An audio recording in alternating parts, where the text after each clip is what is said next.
नमस्कार साथियों, आपका स्वागत है कुक सर्विस इंडिया में। तो दोस्तों आज मैं आपको बताने वाला हूँ चाइनीज फूड के बारे में। दोस्तों अगर आप भी चाइनीज फूड का काम स्टार्ट करना चाह रहे हैं या चाइनीज का आपको फास्ट फूड खोलना है या आपको स्टार्टअप करना है, क्लाउड किचन खोलना है या रेस्टोरेंट में एक चाइनीज डिपार्टमेंट रखना है, तो दोस्तों किस किस बात का ध्यान रखना है और दोस्तों चाइनीज फूड में कौन कौन से आइटम आ जाते हैं दोस्तों, और क्या उसमें पूरी डिटेल से उसमें विस्तार से जो मैं आपको बताने वाला हूँ अभी, तो वो अपने कुक के साथ में बताने वाला हूँ जो पिछले 10 सालों से चाइनीज डिपार्टमेंट में काम कर रहे हैं और वो नेपाल से हैं दोस्तों। तो आप समझ चुके होंगे नेपाल के लोग कितना एक्सपर्ट होते हैं चाइनीज डिपार्टमेंट में, और पिछले 10 सालों से उसी डिपार्टमेंट में काम कर रहे हैं। वो भी इंडिया और नेपाल दोनों जगह पे काम कर चुके हैं, तो उनसे हम एक्सपीरियंस भी जानेंगे। और दोस्तों चाइनीज में कौन कौन सा फूड आता है और आपको कैसे स्टार्टअप करना है, आपको दोस्तों अगर उसमें बेस देखा जाए तो किन बेस पे ध्यान रखना है, ये सारी चीजें मैं डिस्कस करता हूँ दोस्तों अपने कुक के साथ, जो नाम है उनका खेचा बहादुर। तभी मैं उनसे आपको मिला। तो दोस्तों फिर से आपका स्वागत है दोस्तों कुक सर्विस इंडिया में। तो दोस्तों आपने इंट्रो वीडियो देख ही लिया होगा। तो दोस्तों मेरे साथ अभी बैठे हुए हैं मिस्टर खेचा बहादुर, जो कि नेपाल से हैं और पिछले 10 सालों से चाइनीज डिपार्टमेंट में काम कर रहे हैं और चाइनीज का एक्सपर्ट है। तो हम आज उनसे जानते हैं चाइनीज फूड के बारे में, चाइनीज डिपार्टमेंट के बारे में, और एक एक इंग्रेडिएंट से लेकर एक एक डिशेस है उसके बारे में डिस्कस करते हैं। नमस्ते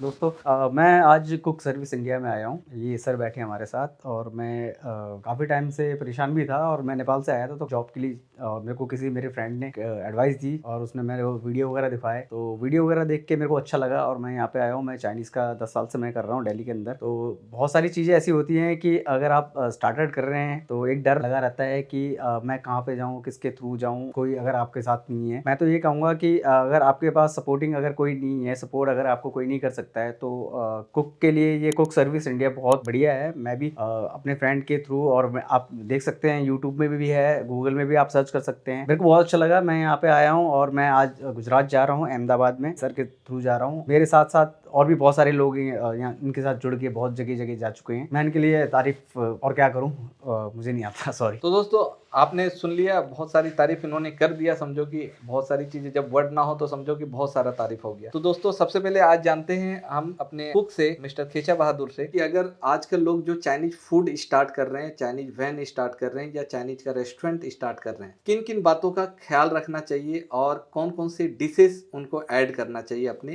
मेन्यू में। पहले बोलता हूँ नमस्ते सबको फिर दोबारा से। चाइनीज़ अगर आप स्टार्ट कर रहे हो तो आपको पहले चीज़ तो ये चीज़ ध्यान रखना चाहिए कि आपने वेज नॉन वेज दोनों खोला है या वेज खोला है। वेज में का थोड़े से ज़्यादा एक्सपेंसिव भी हो जाता है। नॉन वेज में सबसे ज़्यादा चाइनीज़ में बोनलेस चलता है। बॉन चलता है सिर्फ चिकन लॉलीपॉप में, या आपका चिकन ड्रम्स ऑफ हेवन कहते हैं इसको, इसके अलावा नहीं चलता है। अगर आप सॉसेस बनाते हो, जो भी चाइनीज़ का जो खाना होता है, जो भी बनता है वो एक सॉसेस के ऊपर ही चलता है। आप कोई सा भी आइटम बना लो वो सॉस के ऊपर ही घूमता है। डिफरेंट डिफरेंट सॉसेस होते हैं। वो कुछ सॉसेस ऐसे होते हैं जैसे हमें बनाना पड़ता है, जैसे कि हॉट गार्लिक सॉस हो गया, कनकसा सॉस हो गया, या फिर हम लोग सेजवान कहते हैं, जो हमारे महाराष्ट्र की साइड में सबसे ज़्यादा चलता है, जो हम लोग मोमोज में भी खाते हैं, वो सेजवान होता है। और दूसरी चीज़ ये है कि अगर आप जैसे कि रेस्टोरेंट ओपन कर रहे हो तो मेन चीज़ है कि आपको क्या क्या आइटम है आपके पास, जैसे कि आइटम पहले देखें आपके लिए क्या क्या चीज़ें ज़रूरी होती है, वो चीज़ अपना स्टोर करें। ज़्यादा नहीं, हल्का हल्का, और डेली बेस में अगर आप लेके आओगे तो ज़्यादा फ्रेशनेस रहेगी, वो ज़्यादा अच्छा भी लगेगा, कस्टमर भी कंप्लेंट नहीं आती है। क्योंकि अगर आप उसको स्टोर करके रखेंगे ज़्यादा दिन तक तो वो थोड़ा बासी हो जाता है और उसका टेस्ट भी चला जाता है। एक चीज़ और मैं बताना चाहूँगा कि जैसे कि आप मंचूरियन बनाते हैं तो मंचूरियन में ही सिर्फ धनिया यूज़ होता है, चाइनीज़ में धनिया और कहीं पे भी यूज़ नहीं होता है। तो दोस्तों हम जानते हैं आज की चाइनीज फूड में सबसे डिफिकल्ट मेन्यू में फूड कौन सा है, जो कि कुक को बनाने में काफी दिक्कतों का सामना करना पड़ता है। 2-3 चीज़ें ऐसी हैं, जैसे कि आपका एक स्प्रिंग रोल हो गया,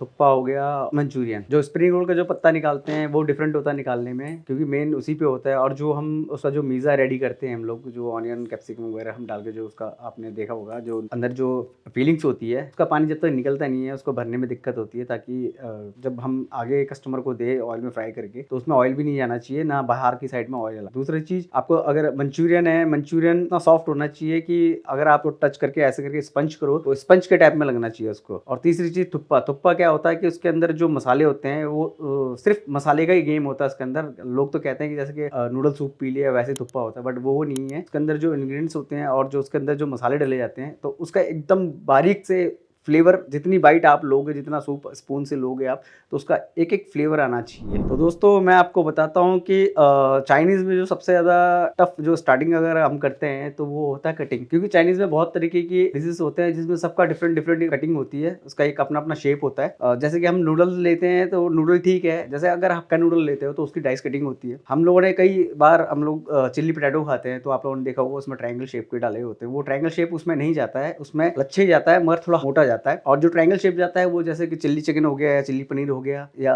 चिल्ली चाप वगैरह जो हम खाते हैं। और जो मंचूरियन होता है वो डाइस कटिंग में जाती है, जूलियन कटिंग होती है, चॉप गार्लिक होता है। कटिंग में बहुत ज्यादा टेस्ट का भी ऊपर उसमें डिपेंड करता है कि हम लोग कटिंग क्यों इतना ज्यादा यूज होता है, क्योंकि उससे टेस्ट का भी फर्क पड़ता है। हर चीज में बाइट में एक टेस्ट, उसका एक फ्लेवर होता है, तो इसीलिए कटिंग उसमें डिफरेंट होती है। और अगर आप भी स्टार्टअप कर रहे हो तो आपको बहुत ही ये वीडियो हेल्पफुल होने वाला है। आज चैनल को सब्सक्राइब कर दे, वीडियो को शेयर जरूर कर दे।